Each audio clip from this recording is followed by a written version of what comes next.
Nagar Kurnool collectorate ముందు Kalwakurthy double bedroom లబ్ధిదారులు ధర్నాకు దిగారు. బీఆర్ఎస్ ప్రభుత్వం నిర్మించిన 240 డబుల్ బెడ్రూమ్ ఇండ్ల కోసం లబ్ధిదారులను ఎంపిక చేస్తారు. 10 నెలలైనా ఇప్పటికీ ఇండ్లను అలాట్ చేయడం లేదని లబ్ధిదారులు ఆవేదన వ్యక్తం చేశారు. మైనర్ పనులు పేరిట ఇండ్లను కేటాయించడం లేదని కాంగ్రెస్ ప్రభుత్వంపై ఆగ్రహం వ్యక్తం చేశారు.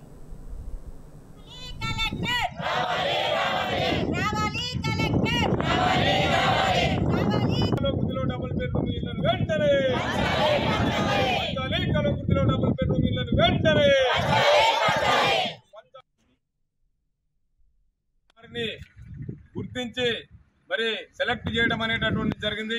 చిన్న పని మరి గవర్నమెంట్ తలుచుకుంటే, ఎమ్మెల్యే తలుచుకున్నా, కలెక్టర్ తలుచుకున్నా కేవలం ఒక విద్యుత్ సమస్య, కరెంటు సమస్య ఒకటి, వాటర్ పైప్ లైన్ ఒకటి, ఈ పేరు చెప్పి మరి ఆపటం అనేటటువంటిది ఇది మరి అన్యాయమైనటువంటి. ఇప్పుడు వచ్చినటువంటి ప్రభుత్వం అయినా కూడా సంవత్సరం గడుస్తుంది.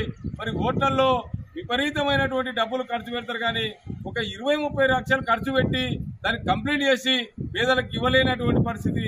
దీన్ని చూస్తే ఏంటంటే ఈరోజు ఇండ్లు కూడా శిథిలావస్థకు చేరుకుంటా ఉన్నాయి. అక్కడ మొత్తం ఇల్లీగల్ పనులు జరుగుతూ ఉన్నాయి. ఇప్పటికైనా త్వరలో అవి గిట్లంగా పంచకపోతే, త్వరలో అంటే దసరా వరకు వాళ్ళు చెప్పిన టైం ప్రకారం ఇవ్వకపోతే ఎంత దానికైనా సరే ఆందోళన ఉధృతం చేయడానికైనా సిద్ధంగా ఉన్నామని చెప్పేసి తెలియజేస్తున్నాం.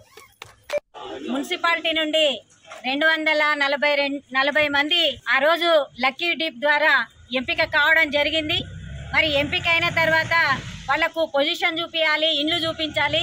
కానీ ఇప్పటి వరకు ఇప్పుడు వచ్చినటువంటి ప్రభుత్వం కానీ అధికారులు కానీ వాళ్లకు పొజిషన్ ఇప్పలేదు. ఇప్పటి వరకు చాలా దఫాలుగా ఎమ్మెల్యే గారిని కలవడం జరిగింది, అధికారులను కలవడం జరిగింది. అయినప్పటికీ ఇప్పటికి కూడా ఇవ్వనటువంటి పరిస్థితి.